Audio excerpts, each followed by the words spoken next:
Ahora sí, vamos a Chicago. Volamos a Chicago para estar con nuestro amigo Antonio Ochoa. ¿Cómo estás, Antonio? Hola, ¿cómo estás? Buenos días y gusto ver a Carlitos. Esa onda de España y Navarra y tal es un tema raro, como lo es en todo el mundo, como te puedes imaginar. Y estaba hablando, como lo expresó, de la debilidad del presidente en Argentina, pero la invitación es a que pensemos qué presidente democráticamente electo en una nación normal está en buena posición el día de hoy ante las cosas que están sucediendo.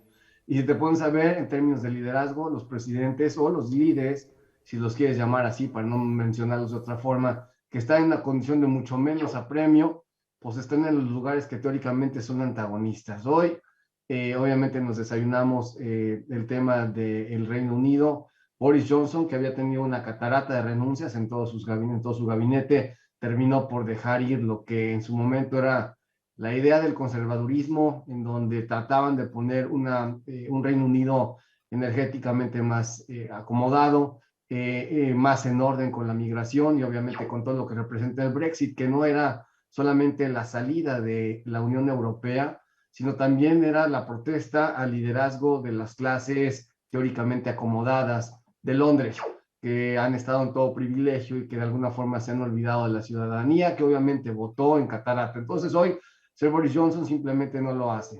En estos términos, obvio que estaban platicando sobre la debilidad del euro, porque no es fortaleza del dólar, es debilidad del euro en relativo. Y en este orden, pues obviamente se te vienen todavía problemas mucho más complicados hacia el invierno. El día de hoy, justo aquí en este momento, veo que hay un pánico alrededor de una orden de Rusia para terminar de hacer operaciones en el terminal CPC. Entonces, esto obviamente para el petróleo le va a dar mucho vehículo de crecimiento, la situación geopolítica sigue siendo un problema y pues bueno, en el camino Rusia sigue haciendo lo mismo. Los commodities han dado una vuelta eterna y el día de hoy nos hemos olvidado de lo que fue teóricamente el dolor y el espanto y la crítica sobre la intervención rusa en Ucrania. Se terminó el espanto, los precios de los commodities regresando a lo normal y aquí lo que es más complicado, si lo quieres ver así, o triste, porque es triste, es la forma como nos hemos ido dominando con clichés, con dichos, con espacios noticiosos y encabezados que nos hablan de una crisis alimenticia un día y hoy día no tenemos alimento en el mundo y la gente va a aparecer y cualquier cantidad de cosas. Hoy los precios te dicen una cosa muy, muy distinta, la presión inflacionaria, hoy la iniciativa de que tenemos presiones recesivas, todo el día cambiamos la historia, el precio oscila sin control, es una manguera sin bombero en el análisis, cuando tratas de hacer una situación de, pues bueno, al menos poner fundamentales en dónde estamos, dónde deberíamos estar, relativo de oferta, demanda, clima y cosas que son de interés, como lo han sido siempre para el manejo de nuestros mercados, y pues nos damos cuenta que estamos siendo pues mangoneados de una forma arbitraria por parte pues de una comunidad de dinero que tiene una idea distinta. Entonces, si hay una pirámide alimenticia o una estructura en donde tienes a alguien de dominancia, pues normalmente los operadores que están hablando en los trillones de dólares, que son estos hedge funds y esta gente que es muy inteligente además, que es muy brillante, en una comunidad que opera muchísimo dinero, están ahí encima de los que después son los que operan las acciones tal vez, y pues nosotros como operadores de commodities estamos ahí en la parte más baja de la cadena. Entonces, en los billones de dólares sentimos que manejamos un mercado bastante grande, que lo es, pero la realidad es de que el dinero nos ha batido. El interés abierto para maíz, para soya, para trigo ha caído dramáticamente. Estamos en las zonas más bajas que hemos visto. Y en la liquidación siempre no has tenido contrapunta. Ahora, en esta situación de la inflación, recesión, no inflación, la caída de precios y tal, con lo que hemos visto en las limpias, lo que has hecho es visto básicamente un turismo inflacionario abandonar el área de este trade como tal. Es decir, la gente que estaba apostando por inflación y que tenía canastas inflacionarias alrededor de todo esto comprando commodities, han hecho un éxodo. Y ese éxodo ha hecho una limpia en el precio que obviamente nos dice que al menos nos tiene que poner a pensar dos contrastes. El primero es, estamos crecidos en los precios de los commodities, estuvimos en los precios de los commodities demasiado crecidos por encima de su naturaleza. O sea, el precio que vimos jamás reflejó valor. Esa es una. o el precio de hoy no está reflejando el valor. Y tenemos que descubrir estas cosas y estas incógnitas son complicadas de explicar con fundamentales. Y esto es como si tú me dices que busque una calle específica, que llegue a una dirección, tú sabiendo que yo estoy en Chicago, pero tú pensando en que debo estar en Nueva York.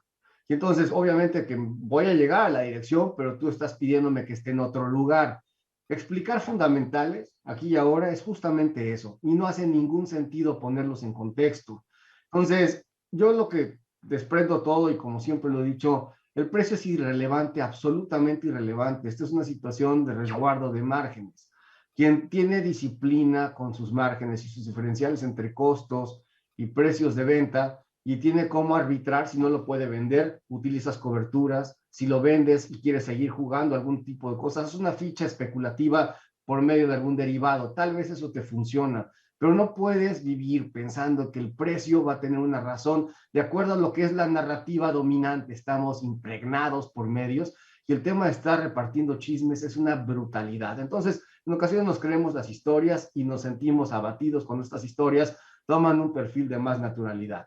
Hoy estas caídas de precio son impresionantemente atractivas para todos estos que hacen la conversión a proteína, es decir, que compras materias primas, las conviertes a proteína y eventualmente lo vas a entregar a un consumidor.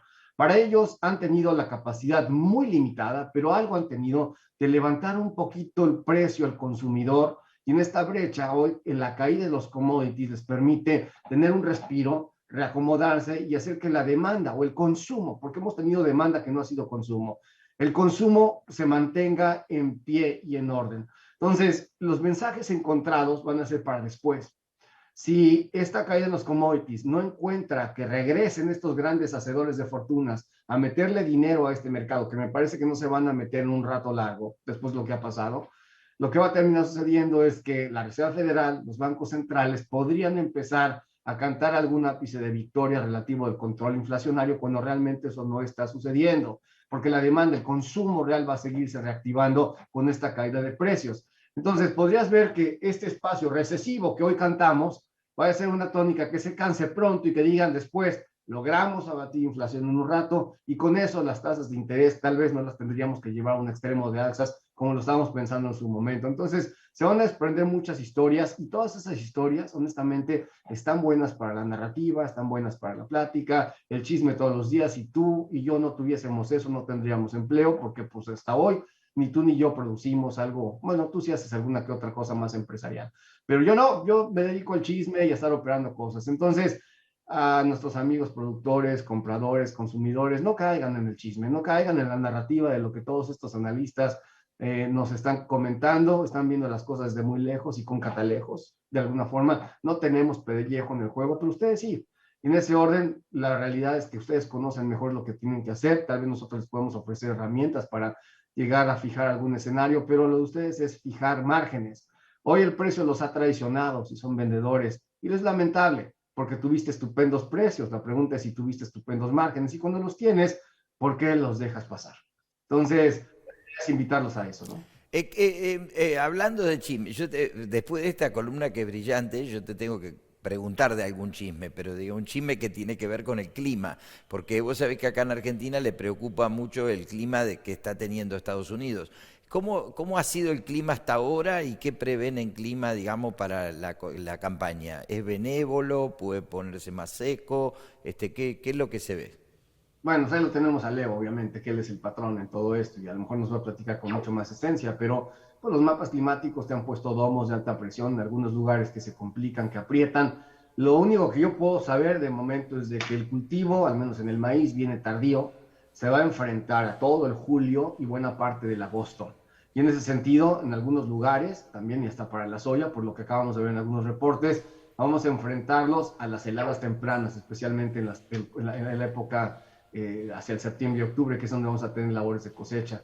Independientemente de lo que sea el tema del clima, que es caprichosísimo y obviamente no te lo sé decir, pero al menos sabemos que para cualquier condición climática vamos a tener un tiempo de más exposición para estos cultivos y obviamente vamos a tener peligros. En la realidad también hay que decirlo, hemos pasado las primeras semanas del mes de junio con unos calores brutales y sin humedad. Y entonces hemos visto oscilaciones grandotas, un montón de agua que nos impidió sembrar a tiempo o teóricamente a tiempo, y después una cantidad brutal de calor